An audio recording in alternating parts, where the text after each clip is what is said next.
Now we will see what exactly the integration of teaching skills.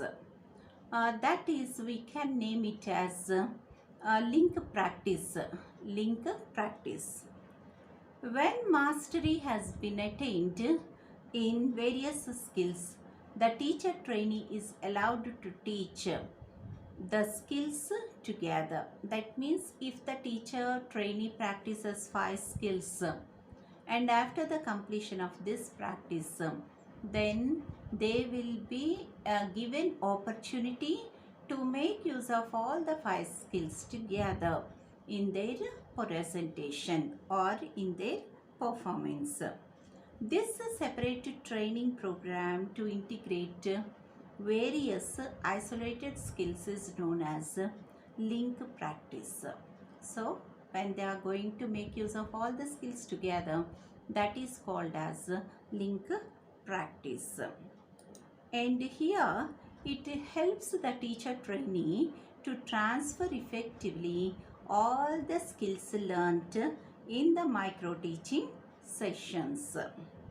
And next one, it helps to bridge the gap between training in isolated teaching skills and the real teaching situation faced by the student teacher.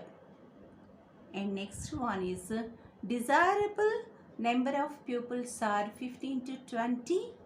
Preferable duration of the teaching task is 20 minutes. Combining all the skills, that means 4 to 5 skills. And the next one is desirable number of skills are 3 to 4 skills. 3 to 4 skills. That means when you happen to see the duration of this period, then 4 skills, that is each skill has the time of 5 minutes.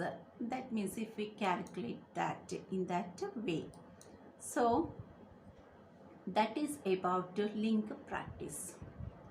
And dear students, now we are going to see the merits of micro teaching. Merits of micro teaching.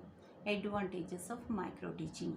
The first one is it helps to develop and master important teaching skills. Next one is it helps to accomplish specific teacher competencies. Specific teacher competencies.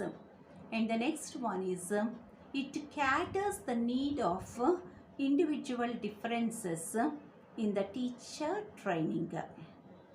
And next one, it is more effective in modifying teacher behavior. This is very, very important. It is more effective in modifying teacher behavior. And next one is it is an individualized training technique. It is an individualized training technique. And the next advantage is it employs real teaching situation for developing skills. It employs real teaching situation for developing skills. Next one, it reduces the complexity of teaching process as it is a scaled down teaching. As it is a scaled down teaching. This is also very, very, very important advantage. It reduces the complexity of teaching process as it is a scaled down teaching. Next one, it helps to get deeper knowledge regarding the art of teaching. It helps to get deeper knowledge regarding the art of teaching. Okay, dear trainees, all these are advantages of micro teaching. Advantages are or merits. Now let us see the limitations of micro teaching. Still there are some limitations are there. And the first one is it is skill oriented. It is skill oriented, content not emphasized. And the next one is a large number of trainees cannot be given the opportunities for reteaching and replanning. Yes, that's true. It is because it takes so much of time, so that a large number of trainees cannot be given for an opportunity for reteaching and replanning. And next one is it is very time consuming technique. Yes, it's true.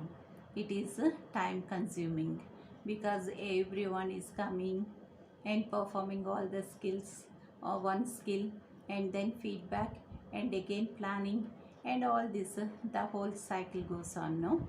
So at that time really it is a time consuming process. Next one, it requires a special classroom setting. Okay, and next it covers only a few specific skills because we cannot cover all the skills, no? But whereas we select a few skills to practice. And next disadvantage is it deviates from normal classroom teaching. It deviates from normal classroom teaching because altogether here it is under controlled thing, situation. This micro teaching practice will take place. Okay, and moreover the teacher trainee is not going to teach to normal children, but whereas here normal means school children, but here the teacher trainee is going to teach to co-trainees. Okay, and next one, it may raise administrative problem while arranging micro lessons. Okay, and some problems in the administrative way. Okay, dear students, and before we go to that, shall we summarize in this one? That is what exactly the things. And now differences between micro teaching and traditional classroom teaching.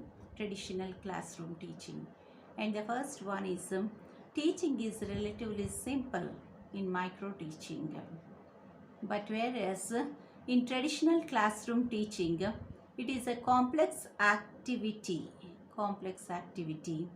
and in micro teaching it takes place in controlled situation and in traditional uncontrolled.